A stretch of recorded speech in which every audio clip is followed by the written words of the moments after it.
자, 그러면 우리가 지금 현재 푸리의 급수를 했는데요. 이제 푸리의 급수를 통해서 이제 푸리의 변환으로 어떻게 변환되는지 그 과정을 갖다가 좀 설명드리려고 합니다. 앞에서 이산적인 여기서 T자가 붙어 있다라고 한다면 바로 이산적인 신호다라고 생각하시면 돼요. 자, 그 신호. 자, 이 신호를 갖다가 우리가 뭘로? 연속적인 신호를 어떻게 변형시키겠느냐. 그래서 T분의 1이 F0라는 걸 여러분들 앞에서 기본에 관련된 것, 기본 주파수에 대한 주기하고 주파수의 관계죠. 자, 그럼 이 부분이 이제 신호가 이렇게 된다면 결국은 ST라는 신호가 이와 같이 나타나게 될 겁니다. 자, 그럼 이 식을 통해 가지고 우리는 어떻게 하느냐. 다음과 같이 델타 F 부분이 이제 우리가 이제 기본적인 것이 이제 F0다라는 그 간격을 갖다 설명을 드렸었고요. T분의 1이 델타 F로 정의됐기 때문에 T분의 1이 F0이기 때문에 이와 같이 놓을 수 있다는 얘기죠. NF0는 N배 델타 F로 놓을 수가 있는 거고요. 그 다음에 이거 갖다가 이제 주기가 하나로 생각하자. 무한대로 생각하자. 자, 그렇게 된다면 극한을 취할 수밖에 없는 그런 부분이에요. 그렇게 되면 자, 간격은 거의 0에 가깝다라고 생각하시면 되죠. 아까 스펙트럼에서 여기 있는 간격이 바로 T분의 1인데 T가 무한대이기 때문에 이 부분은 뭐에 가까워져요? 0에 가까워질 것이다. 0에 가까워진다는 것은 선으로 연결할 수밖에 없는 그런 관계가 나오죠. 자, 그래서 이거 갖다가 우리가 결국은 이와 같이 인테그랄 됐던 부분을 Cn값을 우리가 정의했던 것을 여기에다가 Cn값을 갖다 넣은 거죠. 여기에다가 넣고서 그대로 이 부분이 바로 Cn값입니다. 넣고서 서메이션을 갖다가 취한 거죠. 자, 델타 F로 이와 같이 치환을 시켰고요. 델타 F는 T분의 1을 갖다가 즉 F0를 델타 F로 취한 겁니다. 자, 이 상태에서 리미트 취한 이 부분, 리미트를 취해가지고 나타난 부분하고 그 다음에 ST를 갖다가 연속적인 함수로 서메이션을 갖다가 인테그랄로 그 다음에 델타 F, N 델타 F를 F로 이같이 즉 N이 계속 증가하게 되면 어떻게 돼? 간격이 0인데 N을 갖다가 계속 증가하게 되면 연속적인 함수가 나올 것이다. 그래서 F를 갖다 펴는 겁니다. 자, 그럼 여기 이 식을 갖다가 그대로 적용해서 우리가 나타나고 있는 그 부분을 계산을 하게 된다면 어떤 형태로 쓴다 표현할 것인지를 갖다가 알 수가 있을 거야. 자, 그래서 T분의 1에 관련된 부분을 갖다가 T분의 1 리미터 부분을 갖다가 DF로 표현한 그런 부분들이죠. 그래서 델타 F가 들어간 이유는 바로 리미트 취한 이 값이 바로 여기서 델타 F로 들어갔다라고 생각하시면 됩니다.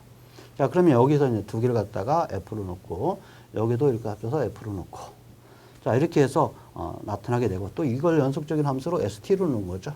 ST로 놓고 우리가 한번 표현 한번 해보자. 이런 얘기죠. 자, 그렇게 된다면 결론적으로 자, 방금 전에 했던 거. 자, 리미트 취해서 이걸 갖다가 DF로 인테그랄, 서메이션을 인테그랄로 N의 델타 F를 F로 ST를 갖다가 ST로 넣게 된다면 이와 같이 이산적인 그런 스펙트럼이 결국은 이쪽으로 연속적인 스펙트럼으로 바뀌게 될 것이다. 이런 얘기죠. 자, 그래서 여기서 보면 각각 이런 관계식을 통해서 인테그를 갖다 취하게 되면, 극한을 취하게 되면 모양은 변하지 않아요. 자, 여기서 이제 점선으로 취했던 이 부분은 아예 없는 겁니다. 없는 건데, 이걸 갖다가 모양을 갖다 표현해주기 위해서 점선을 갖다 이와 같이 표현한 것 뿐이에요. 그런데 이 간격이 0에 가깝고, 그 다음에 각각을 갖다 연속적인 함수로 표현하게 되면 다음과 같은 함수를 이제 표현할 수 있다는 거죠. 즉, Cn 값이 곧 뭐가 똑같다고요? SF하고 똑같은 그런 결과를 갖다가 가져오게 된다. 이런 얘기죠. 그래서 제가 앞에 밑에 이런 걸 달았습니다. 주기가 무한대로 극한을 취하게 되는 스펙트럼 모양은 변하지 않고 간격은 0으로 접근할 것이다. 그렇기 때문에 결국은 연속적으로 변화가 일어날 것이다. 라는 얘기를 할 수가 있어요. 자, 그럼으로써 우리는 어떻게 돼요? Cn이라는 값이 SF로 바뀌게 되는 그런 결과를 갖다가 가져오게 되죠. 자, 이 함수. 자, 그러면 결국 어떻게 돼요? 주기가 연속이고 퍼스폭은 일정한 그런 값을 갖다가 가지게 되는 이것밖에 없잖아요. 이 하나만 존재하게 되죠. 그래서 이 부분이 2분의 타워 마이너스 2분의 타워라고 이것이 A다라고 한다면 결국은 여기는 A 타워의 타워분의 1 형태로서 이와 같은 스펙트럼을 갖다가 가질 것이고 이 부분이 바로 널점이다라고 생각하시면 돼요. 그래서 둔할 대역폭은 바로 이걸로써 우리가 계산을 하게 된다라고 볼 수가 있는 겁니다. 자, 이렇게 이제 계산함으로써 우리는 다음과 같은 식으로 나타낼 수 있죠. 자, 서메이션을 인테그랄로, 그 다음에 이 부분을 ST로, 이걸 갖다가 F로, 이거 갖다가 F로, 이거 갖다가 DF로 이렇게 놓게 되면 결국은 이 식의 형태를 갖다가 보게 되면 어떤 경우가 나타나게 되면 이 부분이 곧 뭐하고 똑같다? SF하고 같을 것이다. 이런 얘기가 되죠. 자, 그러면 결국은 이거 갖다 SF를 갖다가 구하게 되면 반대로 우리가 생각하시면 되죠. 반대로 생각하게 되면 이쪽에다가 exponential 마이너스 j의 2파이 ft를 갖다가 곱해가지고 하면 1이 나올 것이고 이쪽에다가 exponential 마이너스 j의 2파이 ft를 갖다가 하게 되면 자, 이와 같이 나올 거예요. 자, 그렇게 되면 결국은 이쪽은 어떻게 돼요? 자, SF 값만 나오게 될 것이고요. 자, 이 부분은 결국은 인테그랄 취해가지고 값을 갖다가 적용할 수 있다라는 그런 결과가 나오게 돼요. 따라서 결국 역변환 관계를 갖다가 취해가지고 적용할 수 있다라는 얘기죠.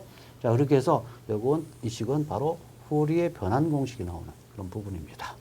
자, 이 부분은 후리의 역변환 공식이 나오는 그런 부분이죠. 자, 그래서 여기서 이제 얘기할 수 있는 부분 다 지우고 다시 한번 설명드리면 이런 얘기죠.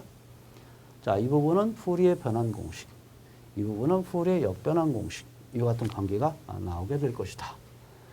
자, 그래서 결국은 이와 같은 스펙트럼을 갖다 연속적으로 우리가 변환시킬 수 있는 부분은 바로 t분의 1이라는 부분인데 t가 무한대로 극한을 갖다가 취하게 되면 결국은 이 값은 0에 가까울 것이다.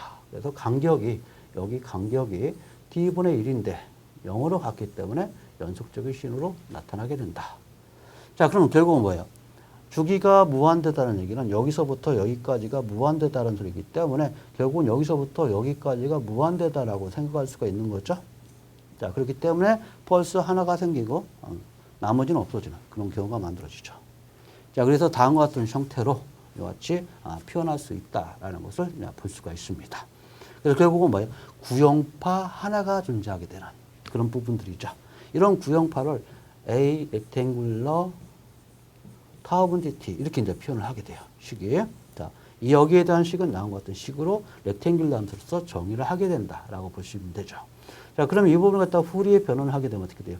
A 타워의 타워분의 이와 같이 나타나게 되고 A 타워의 싱크의 F 타워다. 이렇게 정의를 하게 되는 그런 부분들이죠. 자, 그렇게 해서 구형표를 갖다가 후리의 변환하게 되면 어떻게 변화하는지에 따라서 각각 달라질 것이다.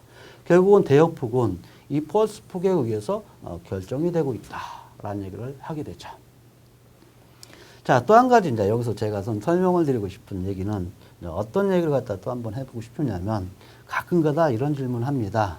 어떤 질문이요? 이 주기적인 파의 주파수의 개수는 몇 개냐? 주파수의 개수는 몇 개입니까? 그럼 여러분들이 여기 있을 때 여기 있는 주파수 성분의 개수는 몇 개죠? 센수가 있어요? 없어요? 없다. 따라서 결국은 구형파 주기함수의 주파수의 개수는 무한계다. 맞죠? 자, 그러면 여기 있는 이 신호에 대한 주파수의 개수는 몇 개냐? 여러분들 여기 점으로 표현된다는 것, 점을 갖다 이어준다는 것, 그렇기 때문에 연속제로 표현했다는 것. 여기서 여기까지만 해도 주파수는 몇 개입니까? 선으로 연결되어 있으니까 결국은 무한계다. 자, 이 주기적인 신호에 관련된 부분도 무한계고, 요같이 비주기적인 신호 같다 한 것도 무한계고, 그런데 사실을 따져보면 모두 다 무한계인데 주파수 개수는 이게 더 많죠. 이게 더 많다. 왜? 한번 생각해 보세요. 이거 갖다가 이산적인 값인데 얘는 연속적인 값이다. 그러면 주파수 성분은 이게 훨씬 더 많을 것이다. 라는 얘기를 할 수가 있는 거예요. 주파수 개수가 몇 개냐? 이렇게 물어본다면 그런 얘기를 할 수 있어요. 그런데 사인에 2파이 F0T다 라고 한다. 이 주파수는 개수는 몇 개죠? F0 한 개예요. F0 한 개다. 자, 그래서 구형파로 표현하게 구형파 형태 이러한 성분이 존재한다라고 가정하면 이것은 미분해만 걸거든요. 무한대가 나와버리죠. 그렇기 때문에 이런 점이 생긴다는 것은 주파수가 무한계다라는 얘기를 할 수가 있어요.